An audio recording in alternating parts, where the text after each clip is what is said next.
And don't say that so-and-so's favorite publisher is us unless you have it in writing. Nice. Good advice. Or it's true. If that's true, it's fine too. Is there a story behind that? That definitely did not happen in the most recent seminar. Yes, it did. Hi, I'm Joe Beal, the founder and CEO of Microcosm Publishing. I'm also the author of A People's Guide to Publishing, which distills what I've learned from selling millions of books over the past 28 years.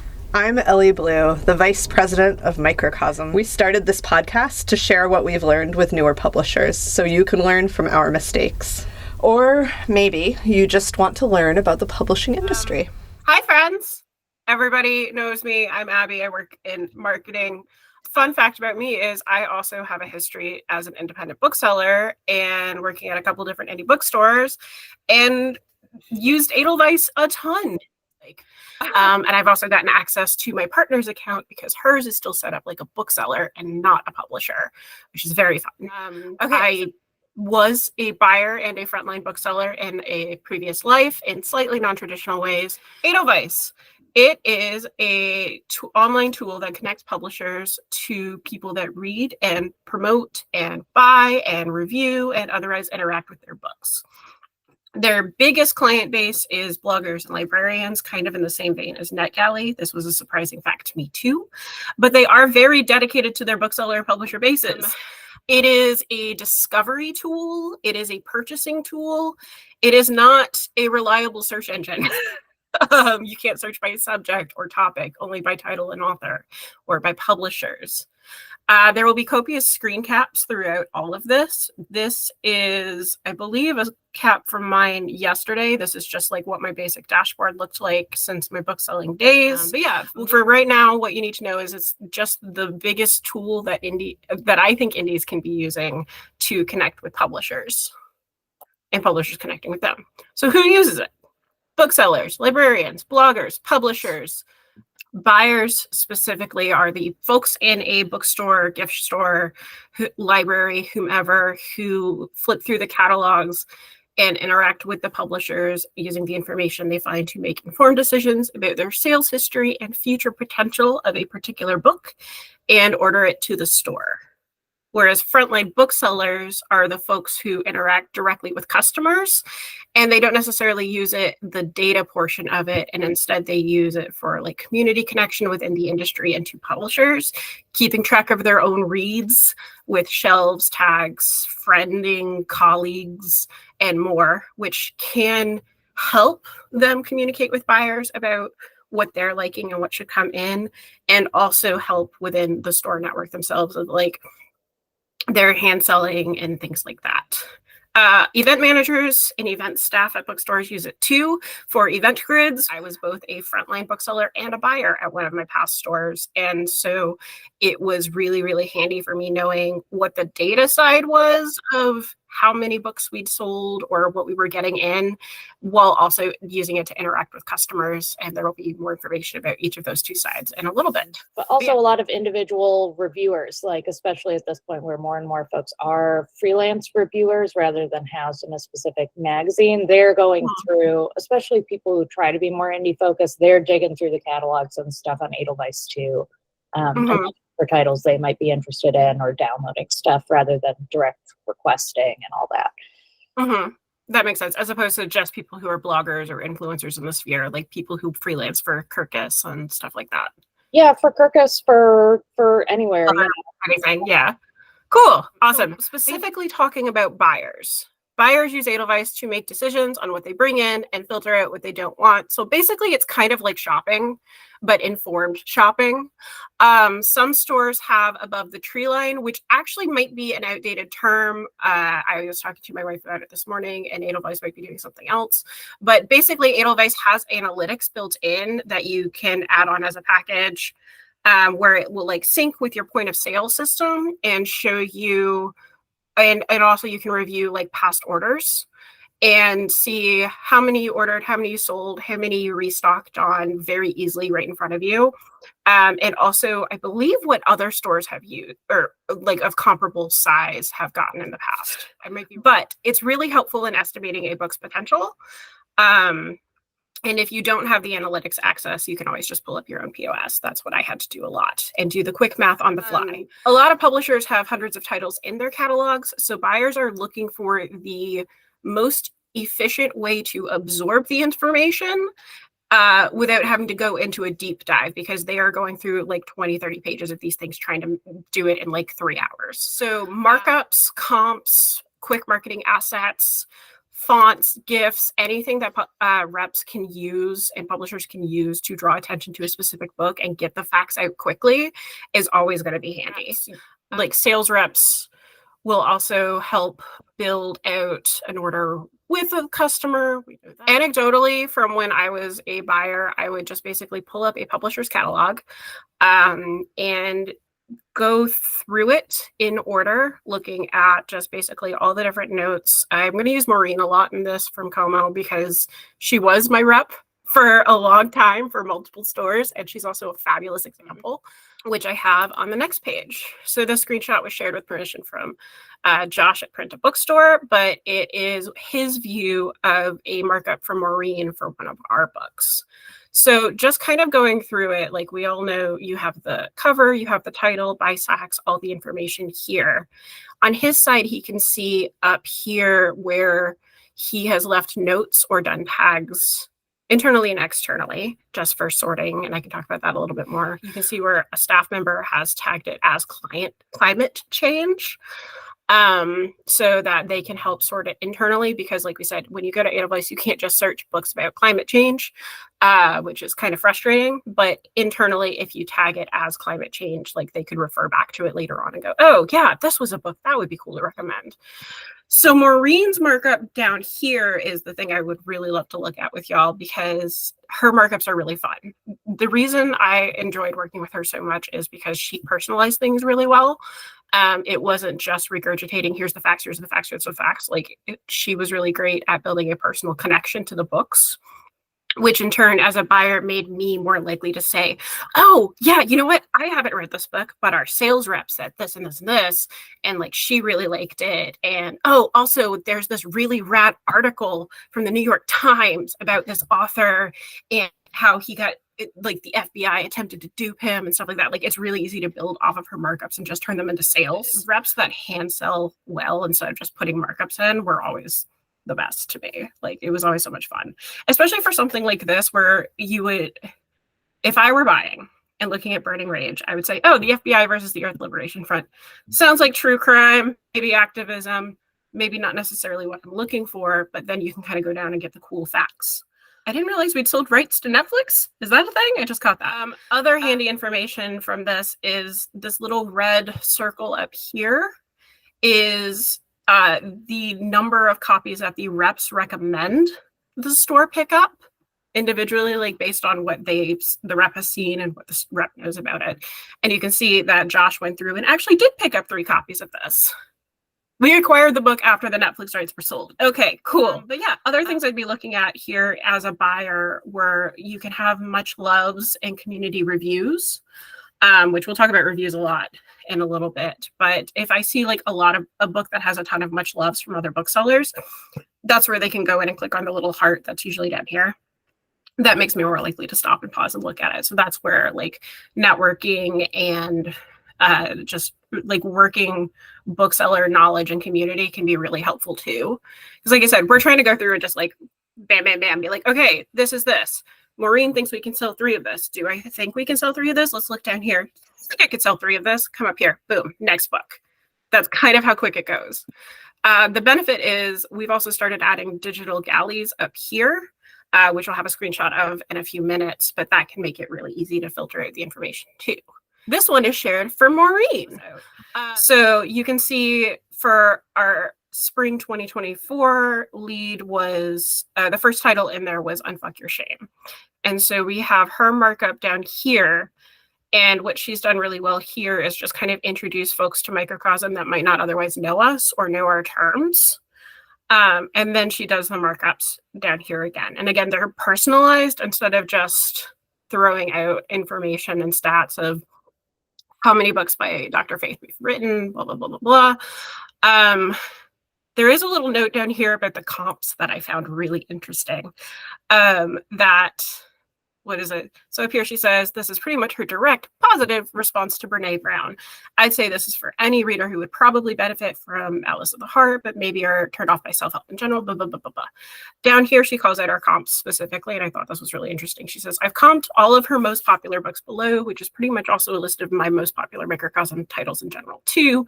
They, Microcosm, also comped this title to books like Body Keeps the Score, Atlas of the Heart, but I'm not doing that because it's not a viable comp.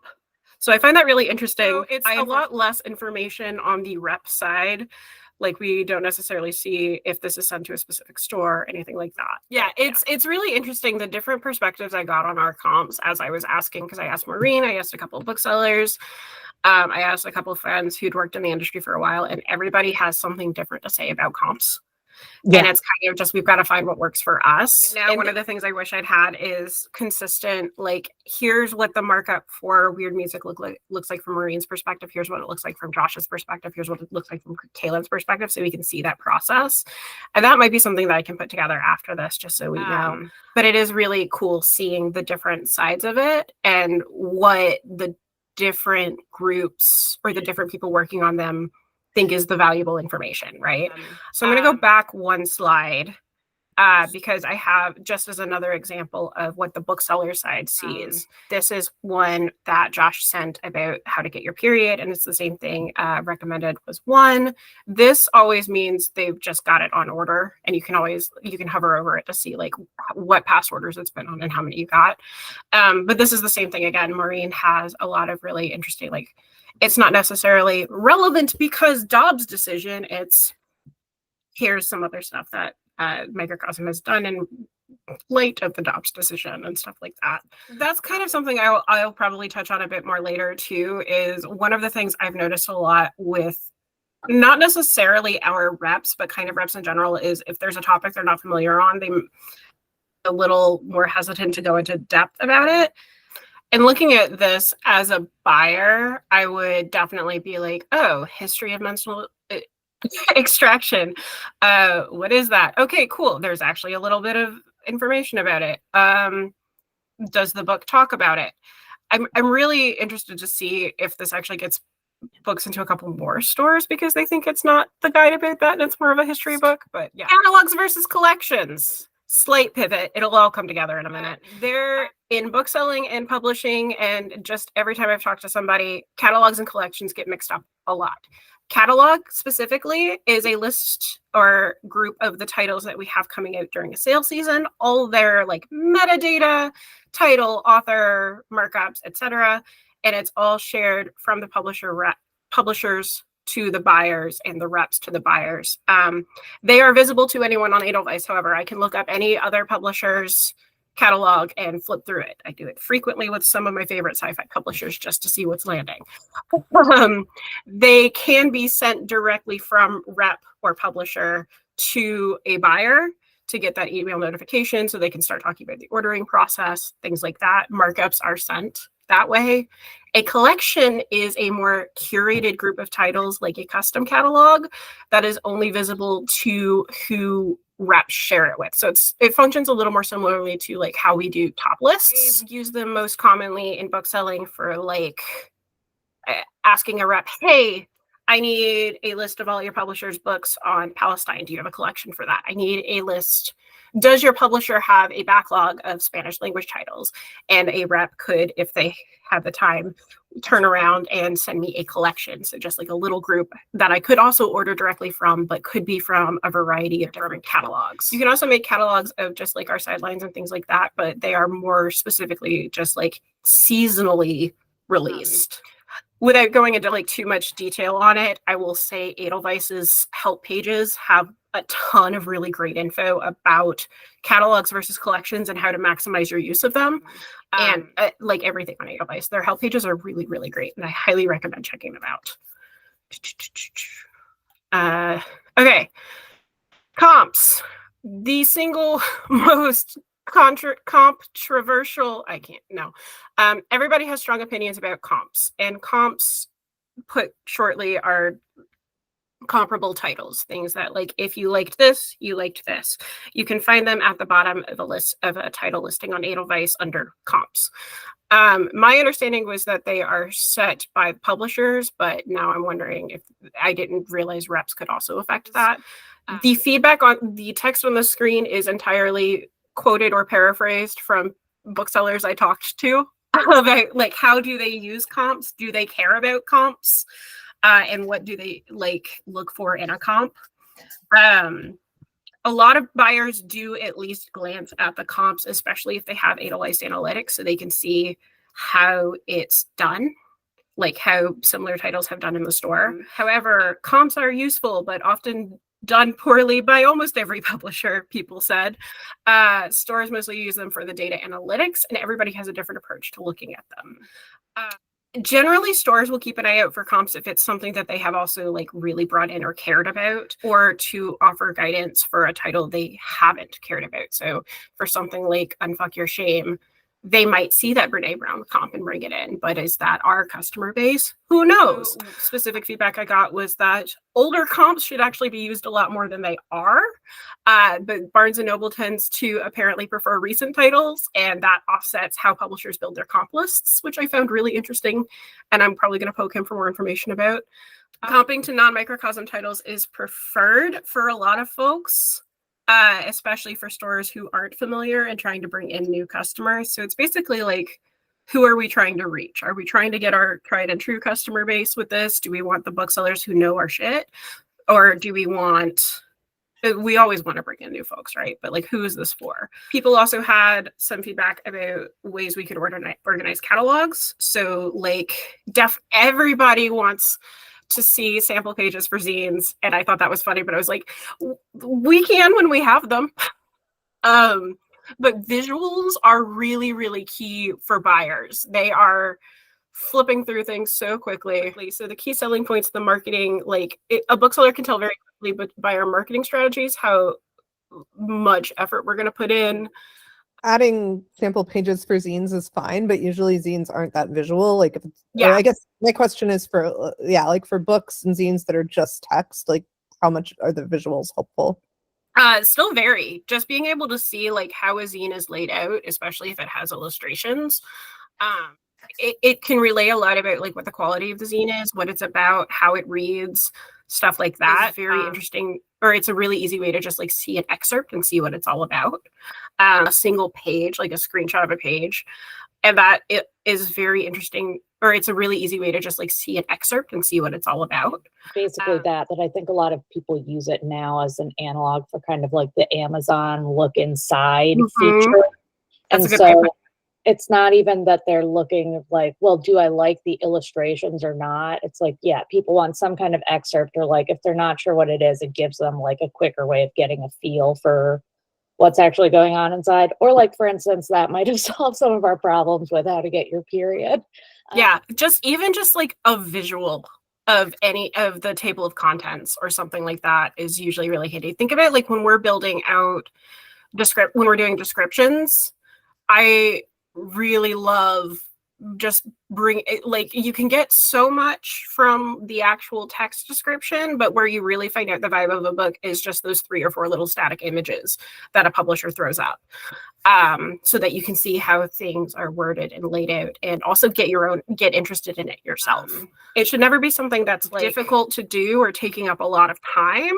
But if a zine has a formatted page ready to throw up, we can just put that up there. A lot of our stuff comes across as very niche and not necessarily inaccessible, but people are like, oh, I don't need that, when our books are for everybody. So that could be fun to start doing. Kind of a crapshoot. Indie bookseller buyers will either very heavily rely on comps, especially from a publisher they either aren't familiar with or trust the comps on. But for the most part, like, they know their stores well enough to know what's going to sell. There is kind of a meh-ness about comps from most of the booksellers I talk to. Cool. I'm going to cruise through some frontline bookselling stuff. So this will be a little bit quicker and less nitty-gritty, but I am always and forever going to be an advocate for frontline booksellers. Frontline booksellers use Edelweiss as a community tool, both within bookseller circles and to connect with publishers.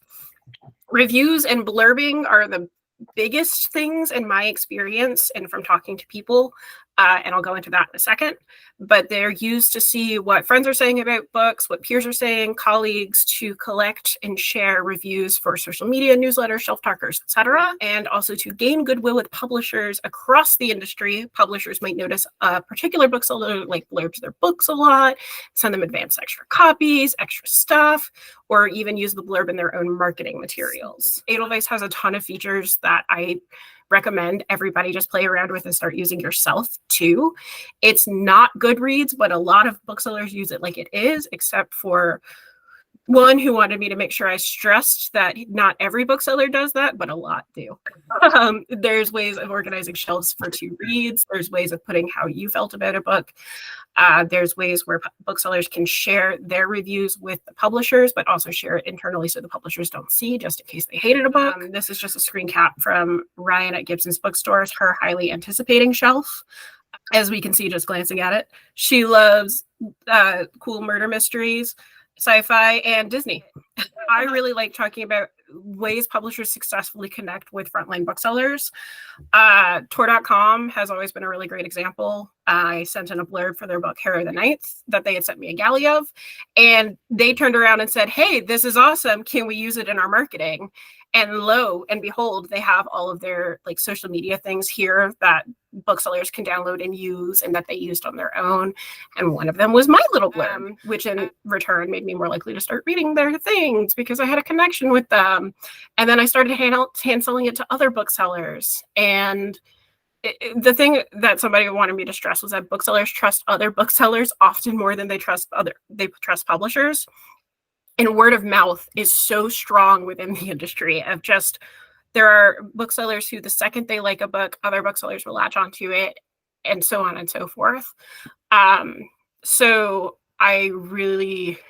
it's really cool how Edelweiss can do that, because if a bookseller blurbs one of our books or even just posts like a little review, we can see that, and we can take that and just say, hey, can we post this on our socials? Hey, can we include this on our newsletter? Hey, do you want any advanced copies going forward? How do we see that? Like, is there a central place where we get notifications, or can we go and like, is there like a page where we can go and be like, look at all the reviews or comments or blurbs or whatever? There is on Edelweiss a way to look at them. I don't know if we get notifications. That would probably be a thing Daily gets as the person handling our digital galleys, but I'll walk through that in a bit, like where you can see other blurbs and stuff like that. And then another thing I wanted to go through really quickly, not actually in any depth, but Edelweiss has this new community thing that they popped up a couple years ago. If you go to Edelweiss and click on the little like snowflake thingy at the top bar on your regular orange bannered one, it'll take you to this. And this is really what they set up as like an alternative to Goodreads. It has communities. It shows like the latest galleys that have been uploaded from any publisher. They can like really follow their niche favorite things and talk about them and make title lists. If I get a chance at the end, I'll show you. Mariana, my partner, uses it a ton and has it all laid out. It's really cool. So it's not necessarily something that we can take advantage of, but we might be able to find something fun. Digital galleys, digital advanced reader copies. We just started putting them up on Edelweiss. We're going to do a couple lead, bigger, slightly more niche like things up there. Booksellers can either directly download it to their device for later reading or use the new shiny in-app reader to glance through it really quickly just to get a vibe check and see if it's something they might be interested in reading or at least carrying. Digital galleys are a really helpful tool for us, especially since like the printing costs for regular physical ones are so astronomical. This is a quick and accessible way for us to get books up there. And most of my books come from Edelweiss, and I am happy to walk anybody through how to do that later. So it's a lot of fun. I like it a lot as a tool. We can tell people, oh yeah, we've got this up. So booksellers get a download.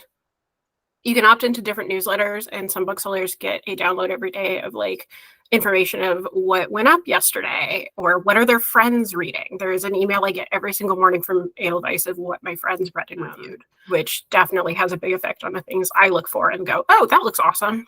Booksellers can leave notes. They can make shelves. They can do different tagging I have one specifically for a tag specifically for galleys I'm looking for, hoping come out from other publishers so that I can keep track.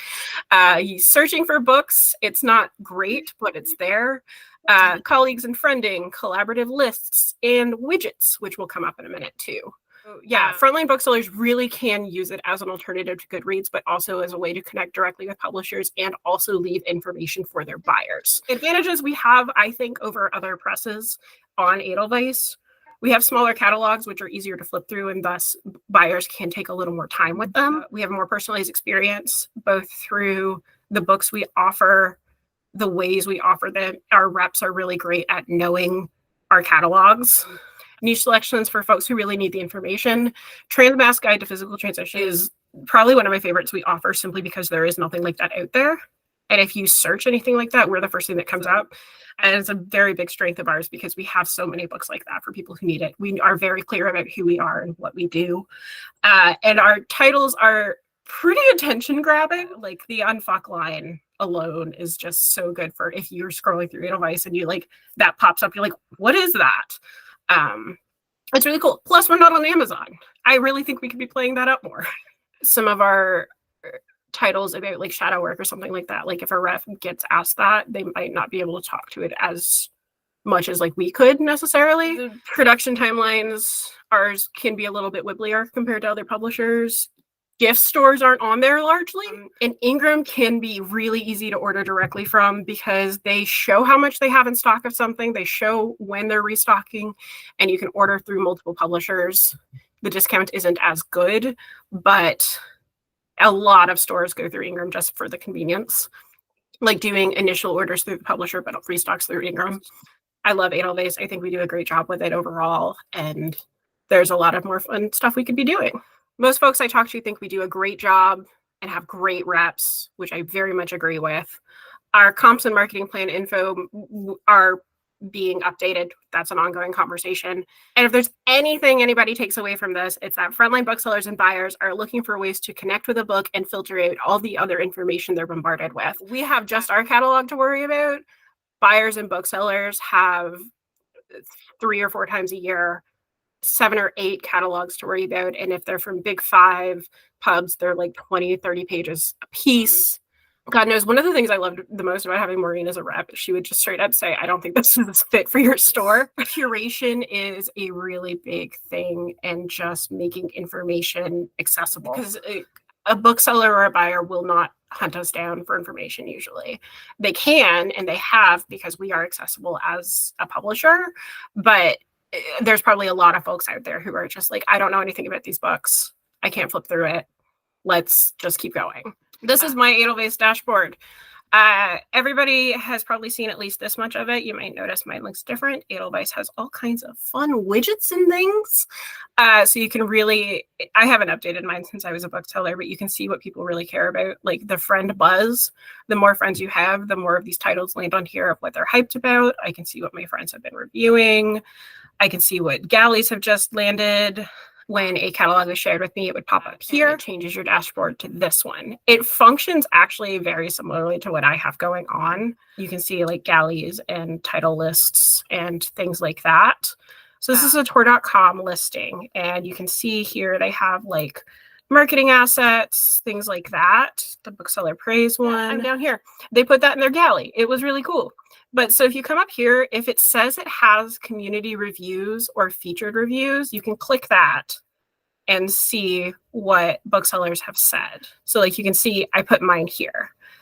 Presumably somebody at Tor.com got an email that I did this, and they reached out to me and said, hey, thanks for that. Can we send you additional galleys? And also, can we use this in our marketing? And I was like, hell yeah, you can. Yeah, as far as I know, there's not a really central way to see it.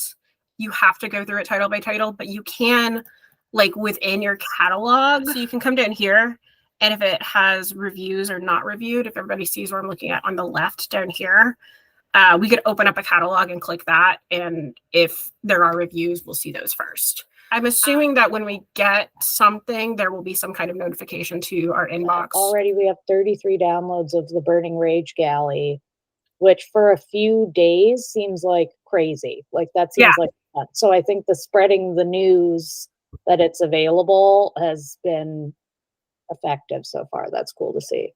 That is awesome to know. Edelweiss is cool. It's got a great combination of NetGalley and Goodreads without necessarily the communities that go with them all the time. I'm a big fan of it. It's clunky. It can be hard to use. It's not a good just finding books about mushrooms tool, but I think it's a really great untapped resource for connecting with booksellers. And never ever misspell anything in an Edelweiss search ever, because it will just not cooperate. Indie Next List is largely decided by, I think, quantity of votes. So that could be something fun to try for someday. But Thanks for joining us once again. Please send your questions to podcast@microcosmpublishing.com so we can answer them on future episodes. And please give us 5 stars on iTunes and everywhere else that podcasts are reviewed. You can find us on the internet at microcosm.pub, On Twitter at Microcosm, on Facebook at Microcosm Publishing, on Instagram at Microcosm_pub. and here in Portland, Oregon on North Williams Avenue. Thank you so much. Have a wonderful week.